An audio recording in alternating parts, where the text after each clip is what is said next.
The Cretan Revolt of 1866 to 1869, or Great Cretan Revolution, Greek, 1866, was a 3-year uprising in Crete against Ottoman rule, the third and largest in a series of Cretan revolts between the end of the Greek War of Independence in 1830 and the establishment of the independent Cretan State in 1898. The Christian Cretans had risen up together with the rest of Greece in the Greek Revolution of 1821, but despite successes in the countryside, the Ottomans held out in the 4 fortified towns of the northern coast, Chania, Rethymno, Irakleio and Agios Nikolaos, and the island was eventually reconquered by 1828, becoming an Egyptian province. Muhammad Ali's Egypt was a vassal of the Ottoman Empire, but a powerful and semi-independent one with its own military. In 1840, Crete was returned to direct Ottoman rule, followed by an unsuccessful 1841 uprising in support of union with independent Greece. Another uprising in 1858 secured some privileges,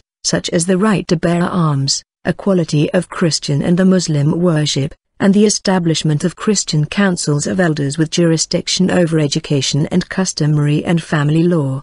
These concessions were resented by the Muslim community, while the Christians pressed for more, while maintaining their ultimate aim of union with Greece. As tensions ran high in the island, and several petitions to the Sultan went unanswered, armed bands were formed, and the uprising was officially proclaimed on August 21, 1866. The revolt caused immediate sympathy in Greece, but also elsewhere in Europe. The rebels initially managed to gain control of most of the hinterland, although as always the 4 fortified towns of the north coast and the southern town of Irakleio remained in Ottoman hands. Arcadi. One particular event caused strong reactions among the liberal circles of Western Europe. The Holocaust of Arcadi. The event occurred in November 1866, as a large Ottoman force besieged the Arcadi monastery, which served as the headquarters of the rebellion. In addition to its 259 defenders, over 700 women and children had taken refuge in the monastery. After a few days of hard fighting, the Ottomans broke into the monastery. At that point, the abbot of the monastery set fire to the gunpowder stored in the monastery's vaults, causing the death of most of the rebels and the women and children sheltered there, as reported by the American writer and consul William Stillman and others over the recently introduced telegraph. This event caused enormous shock in the rest of Europe and in North America and decreased the perceived legitimacy of Turkish rule. Context: by the mid-19th century, the Turks had occupied Crete for more than 2 centuries. Despite frequent bloody uprisings by Cretan rebels. While the Cretans were rising against the Ottoman occupation during the War of Greek Independence, the London Protocol of 1830 dictated that the island could not be a part of the new Greek state. On March 30, 1856, the Treaty of Paris obligated the Sultan to apply the Rethymno, which guaranteed civil and religious equality to Christians and Muslims. The Ottoman authorities in Crete were reluctant to implement any reform. Before the majority of Muslim conversions, the majority of the former Christians had converted to Islam and then recanted. The empire tried to recant on liberty of conscience.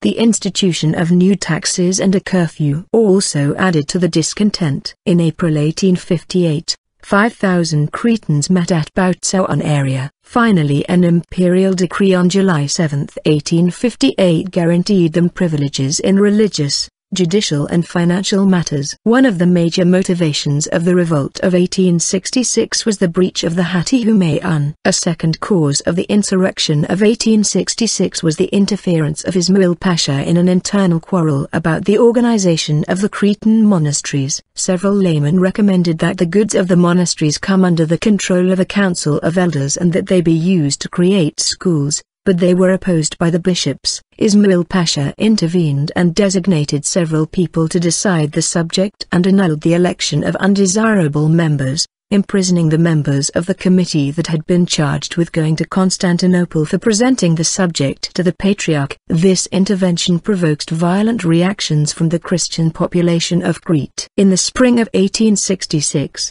meetings took place in several villages. On May 14, An assembly was held in the Agia Kyriaki Monastery in Batsauan area near Chania. They sent a petition to the Sultan and the consuls of the big powers in Chania. At the time of the first meetings of the revolutionary committees, the representatives were elected by province, and the representative of the Rethymno region was the hegemon of Arcadi, Gabriel Marinakis. At the announcement of these nominations, Ismail Pasha sent a message to the hegemon via the bishop of Rethymno, Kallinikos Nikoltakis. The letter demanded that the hegemon dissemble the revolutionary assembly or the monastery would be destroyed by Ottoman troops. In the month of July 1866, Ismail Pasha sent his army to capture the insurgents, but the members of the committee fled before his troops arrived.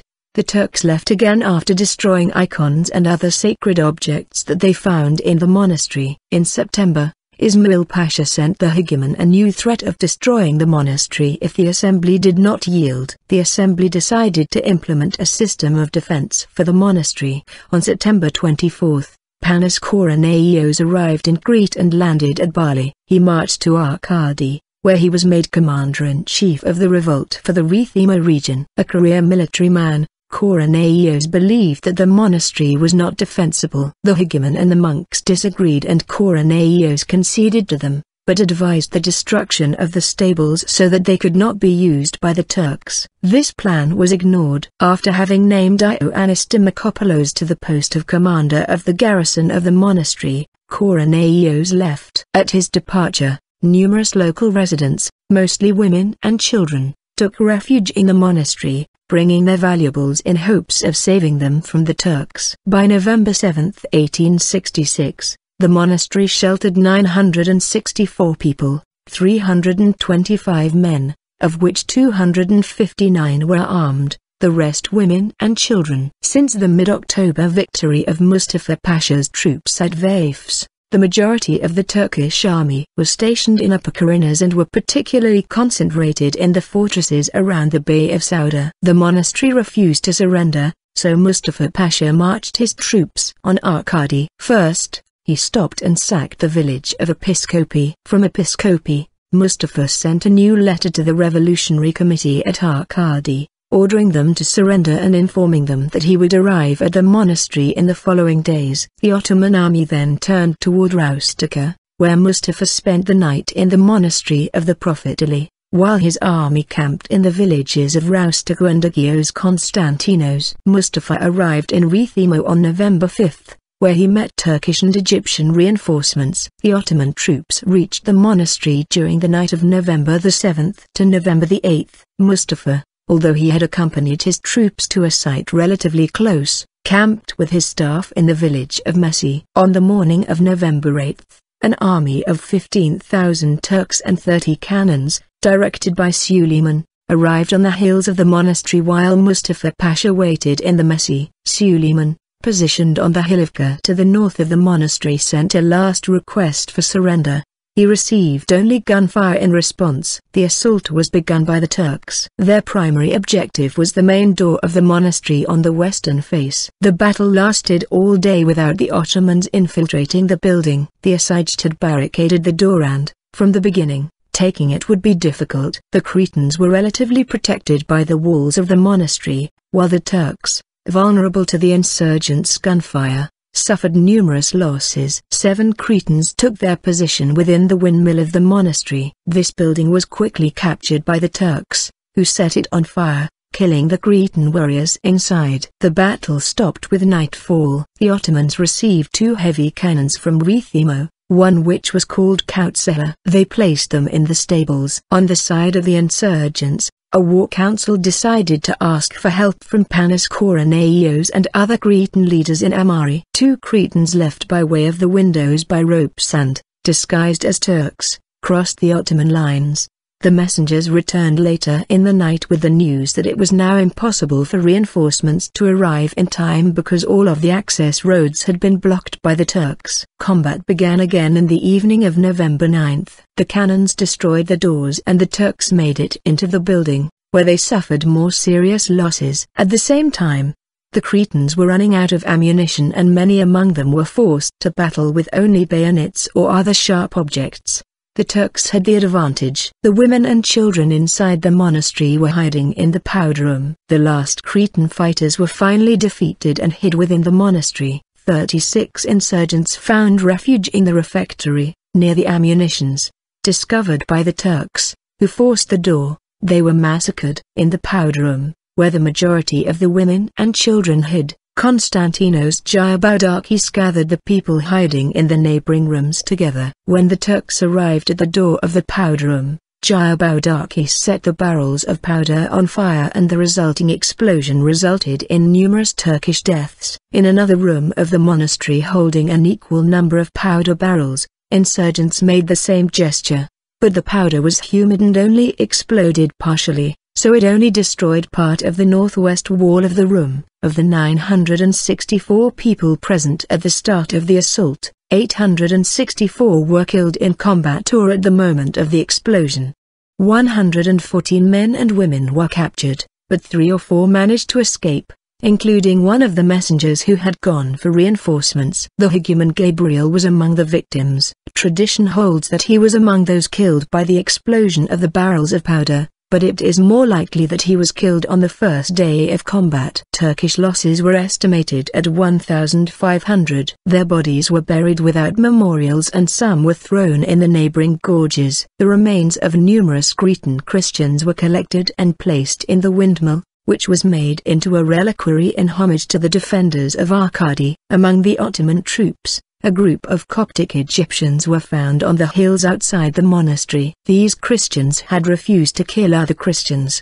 They were executed by the Ottoman troops, and their ammunition cases left behind. 114 survivors were taken prisoner and transported to Rethymno, where they were subjected to numerous humiliations from the officers responsible for their transport, but also by the Muslim population who arrived to throw stones and insults when they entered the city. The women and children were imprisoned for a week in the Church of the Presentation of the Virgin.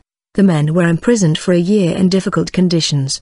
The Russian consulate had to intervene to require Mustafa Pasha to keep basic hygienic conditions and provide clothing to the prisoners. After 1 year, the prisoners were released. The Ottomans considered taking Arcady a big victory and celebrated it with cannon fire. However, the events at Arcady provoked indignation among the Cretans, but also in Greece and the rest of the world. The tragedy of Arcady turned world opinion on the conflict. The event recalled the Third Siege of Missolonghi, and the numerous Philhellenists of the world were in favor of Crete. Volunteers from Serbia, Hungary and Italy arrived on the island. Gustave Flourens, a teacher at the College of France, enlisted and arrived in Crete by the end of 1866. He formed a small group of Philhellenists with 3 other Frenchmen, an Englishman, an American, an Italian and a Hungarian. This group published a brochure on the question of the Orient and the Cretan Renaissance, contacted French politicians and organized conferences in France and in Athens. The Cretans named him a deputy at the assembly,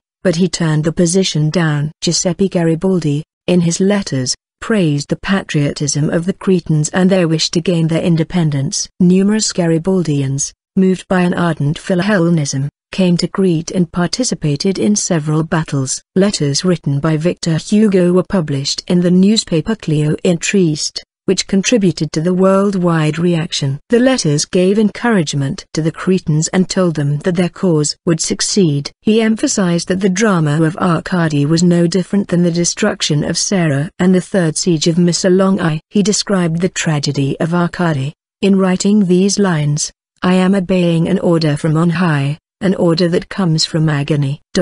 One knows this word, Arcadian, but one hardly understands what it means. And here are some of the precise details that have been neglected. In Arcadia, the monastery on Mount Ida, founded by Heraclius, 6,000 Turks attacked 197 men and 343 women and also children. The Turks had 26 cannons and 2 howitzers, the Greeks had 240 rifles. The battle lasted 2 days and 2 nights. The convent had 1,200 holes found in it from cannon fire. 1 wall crumbled. The Turks entered. The Greeks continued the fight. 150 rifles were down and out, and yet the struggle continued for another 6 hours in the cells and the stairways. and at the end there were 2,000 corpses in the courtyard. Finally the last resistance was broken through. The masses of the Turks took the convent. There only remained one barricaded room that held the powder, and, in this room, next to the altar, at the center of a group of children and mothers, a man of 80 years, a priest, the Higuman Gabriel, in prayer. The door, battered by axes, gave and fell. The old man put a candle on the altar, took a look at the children and the women and lit the powder and spared them. A terrible intervention.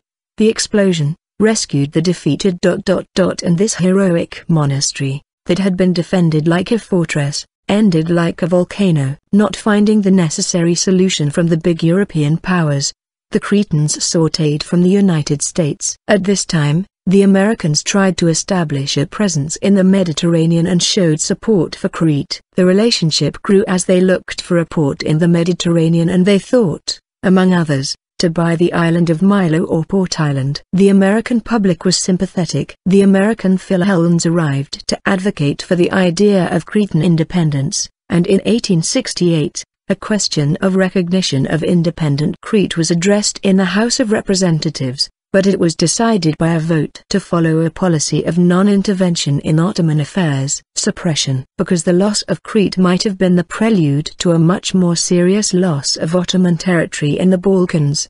The Ottoman Grand Vizier, Ali Pasha, arrived in the island in October 1867 and remained there for 4 months. Ali set in progress a low-profile district-by-district reconquest of the island, followed by the construction of blockhouses or local fortresses across the whole of it. These were the basis of continued Turkish military rule until the final crisis of 1896 to 1898. More importantly, he designed an organic law which gave the Cretan Christians equal, in practice, because of their superior numbers, majority, control of local administration. He thus gained the minimum of political cooperation needed to retain control of the island by early 1869, and almost all the rebel leaders had submitted to Ottoman rule, though some, notably the pro-Russian Hagi Michaelis, remained in exile in Greece. The Cretan Revolt is referenced in Jules Verne's novel 20,000 Leagues Under the Sea, written while the revolt was going on. Verne's Captain Nemo is mentioned as using his submarine Nautilus to provide £4,000 weight of gold to the rebels. This passage clearly indicates the sympathy of Verne to the rebels' cause.